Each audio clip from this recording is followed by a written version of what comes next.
সুম্মা লাতুসআলুন্না ইয়াওমাইদিন আনিন নাঈম। আল্লাহ তাআলা বলেন অবশ্যই তোমাদেরকে প্রতিটি নিয়ামত আনিন নাঈম, আমি আল্লাহ প্রদত্ত প্রতিটা নিয়ামত সম্পর্কে জিজ্ঞেস করব। হাসি কান্না আনন্দ বেদনা, এই আসমান জমিন রোদ বৃষ্টি ক্ষেত ফুল ফল ফসল, স্ত্রী কন্যা জায়গা জমি হাত পাও দেহ অঙ্গ প্রত্যঙ্গ, এক এক লোকমা খাবার এক এক ঢোক পানি, এমনকি প্রতিটা নিঃশ্বাস, আল্লাহর কসম আল্লাহ তাআলা জিজ্ঞেস করবে বান্দা আমার এক এক নিঃশ্বাসের হিসাব দাও, এক এক ঢোক পানির হিসাব দাও। হাদিসের মধ্যে আছে নবী সাল্লাল্লাহু আলাইহি সাল্লাম একবার 3 দিন ওনারা 3 জন আবু বকর ওমর এবং আমাদের নবী সাল্লাল্লাহু আলাইহি সাল্লাম 3 জনই ক্ষুধার্ত ছিলেন টানা 3 দিন। 3 দিন পরে এক সাহাবীর আনসারি মদিনার এক সাহাবীর খেজুরের বাগানে গিয়ে 2-4টা খেজুর খাইছেন আর একটু পানি পান করছেন 3 জন।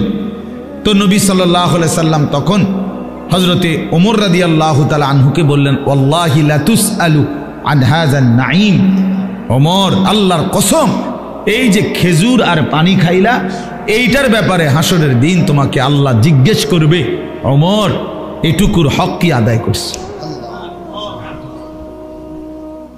আজকের এই 3 দিন ক্ষুধার্ত থাকার পরের এই এক ঢোক পানি আর এই 2টা খেজুরের হিসাব দিতে হবে। কিতাবে আছে হযরত ওমর রাদিয়াল্লাহু তাআলা আনহু অবাক হয়ে গেছেন, ইয়া রাসূলুল্লাহ কি বলে, ক্ষুধার্ত অবস্থায় 3 দিন পরে 2টা খেজুর খাইলাম আর একটু পানি পান করলাম, এটারও হিসাব দিতে হবে? আল্লাহর নবী বলেন ওয়াল্লাহি লা তুসআলু, আল্লাহর কসম হিসাব দিতে হবে, লা তুসআলু জিজ্ঞেস করা হবে। তাহলে এই পর্যন্ত 3 বেলা ভাত খাইছেন কয়দিন? মন মতো পানি পান করছেন কয়দিন? কত আইটেমের ফল ফলাদি খাইছেন কতদিন? বলেন। একটা সময় ছোটবেলায় আমাদেরও তো মনে আছে, আজ থেকে 30 বছর আগে 25 বছর আগে 1 কেজি আঙ্গুর কেউ কোনো ঘরে কিনছে না, 1 পোয়া আধ পোয়া আঙ্গুর অসুস্থ রুগী। আমার তো মনে আছে ছোটবেলায় আমার আব্বাই শুধু দেখতাম মালটা খাইতো, আব্বা অসুস্থ ছিল, আমরা তাকায় তাকায় থাকতাম। 1 আধ পিস যদি কখনো দিত আব্বা মায়া করে তো এতটুকু হইতে পারত, নাই তো স্বাভাবিকভাবে আমাদের জন্য আনছে এমন ছিল না, এমনই ছিল 30 বছর আগে এমনই ছিল। আঙ্গুর 100 গ্রাম 200 গ্রাম, হ্যাঁ হাসপাতালে রুগী হাসপাতালে তো ওই রুগীর জন্য পথ্য হিসাবে 100 গ্রাম আঙ্গুর কি নিয়ে গেছে, এমন না? কি বলেন চাচার? এইটা তো ছিল। তাইলে আজকে আলহামদুলিল্লাহ কি পরিমাণ ফল ফলাদি আমাদের বাচ্চারা খাইতেছে, আল্লাহ তাআলা কি পরিমাণ রিজিক দিচ্ছে আমাদেরকে, তো সেই রিজিকের কি কোনো হিসাব নিবে না? কথা বলেন না? তাহলে এই জন্য বাবা আল্লাহ তাআলার এটা ওয়াদা, আমরা যদি এটা না বুঝি আমাদেরই বোকামি হবে। তোমরা যারা কিশোর তরুণ ছেলে অনেকেই আছো, কোনোভাবেই বুঝতে চাচ্ছ না, তুমি মনেই করো না যে তোমার যে মানুষ, তুমি যে মুসলমান, এবং তোমার যে 14 বছরের পর থেকে তোমরা যারা বালেগ হয়েছ, অর্থাৎ যাদের উপরে গোসল ফরজ হয়েছে, যাদের বীর্যপাত হয় গোসল ফরজ হয়, সেদিন থেকেই তোমার হিসাব পুরাপুরি 100 তোমার প্রতিটা নিঃশ্বাসের হিসাব উঠতেছে আমল নামার মধ্যে। তাহলে তোমাকে এই বালেগ হওয়ার পর থেকে প্রথম সেকেন্ড থেকে তোমার হিসাব দিতে হবে।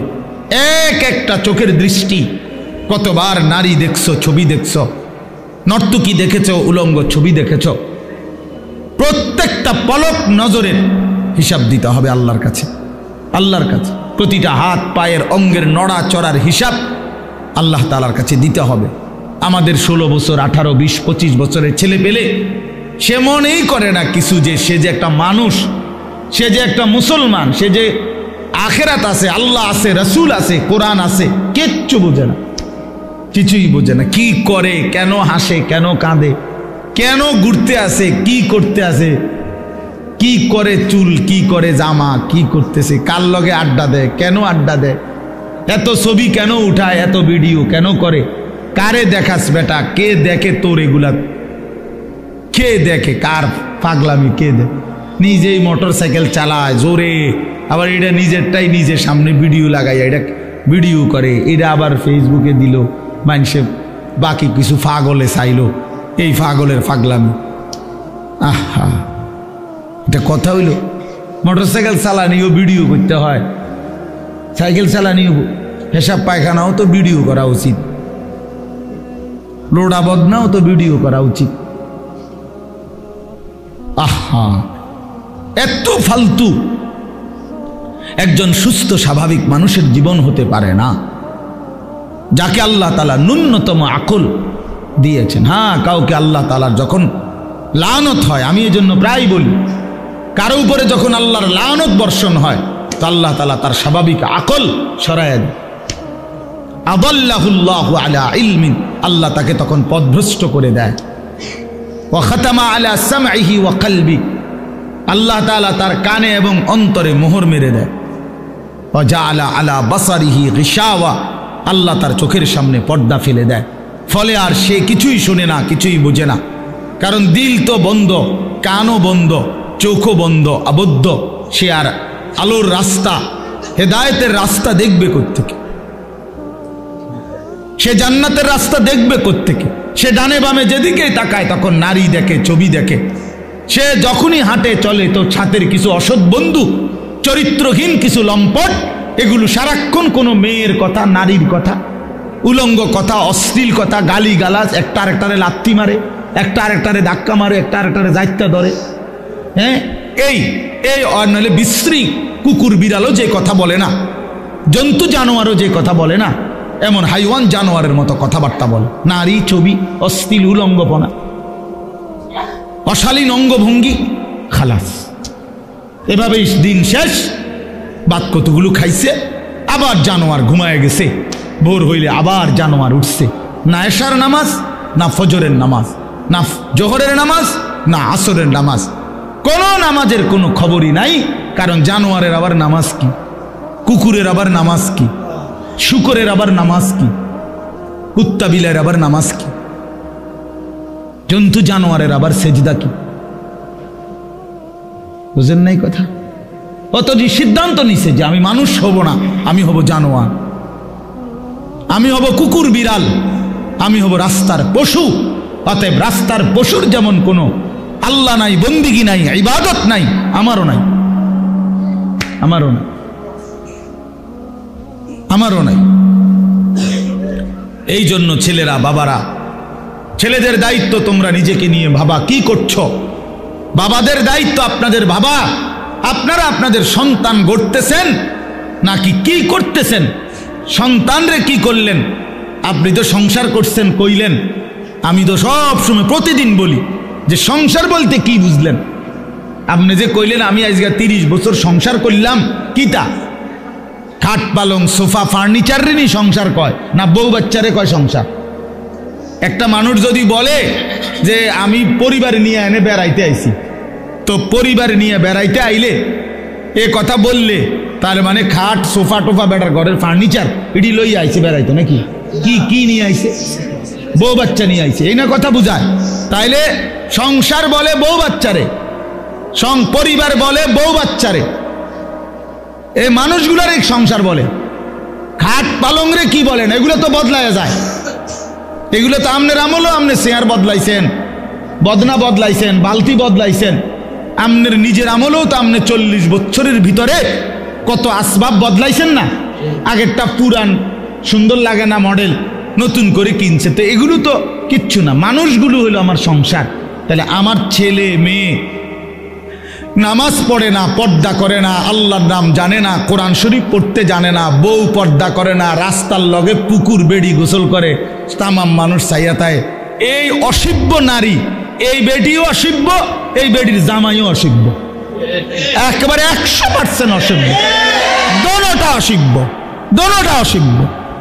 বেড়াটাও অসিব্য, বেটিটাও অসিব্য। তে বেটারও কোনো লজ্জা নাই, তে মানুষের বেটি চায় আর তার বেডিরে মানুষে চায়, খালাস। হ্যাঁ, নাই তো এই বেশরম 30 বছরের কামাই দিয়া বেটা তোর বউয়ের জন্য একটা গোসলখানার ব্যবস্থা করতে পারলি না বেটা, তুই কি এর বেটা? বেটা অপদার্থ বেটা, তোর বেড়াই তো লেখে বেটা। তো এটা অপদার্থ ছাড়া আর কিচ্ছু না। নিজের স্ত্রীর জন্য একটা, মেয়েটার জন্য একটা নিরাপদ গোসলের ব্যবস্থা করতে পারে নাই পর্দার ভিতরে, এরকম বেহায়া, এটা কেমন পুরুষ? এমন নির্লজ্জ পুরুষ হয় কেমনে মিয়া? এরম বেগায়রত, আত্মমর্যাদাহীন। আমার স্ত্রী রাস্তার মানুষে দেখবো, তাহলে আমি জীবনের বাচ্চা থেকে কিনলাম। আমার মেয়ে রাস্তার ফোলাফাইনে টিটকারি মারবো, ইটকারি মারবে, অথচ মেয়ে আমার, তাহলে আমার মতো বেডই মুসলমান আমার বাচ্চা থাকার দরকার কি? বেটা আমি মরে যাই না কেন? আমি মরে যাই না কেন? আমি পানিতে ডুবি না কেন? বলে এই জন্য বাবাদেরকে বলি, ইনসাফের সাথে বলেন, ইনসাফের সাথে বল। কইলেই কইব কই হুজুর শুনে না, ওনার এই যুগ নাই। কোন যুগ নাই? নূহ আলাইহিস সালামের যুগ নাই নাকি? নূহ আলাইহিস সালামের যুগে তো মোড়েই শুনছে না। কথা বলেন না কেন? কয় না আগের এই যুগ না। কোন যুগ? নূহ আলাইহিস সালামের যুগ। ওই সময় দিয়ে কেউ ইমান আনছে না, অল্প কয়টা মানুষের নাই। তো তাইলে এমন তখন ভালো। কথা বলেন না, এখন ভালো না আরো মিয়া?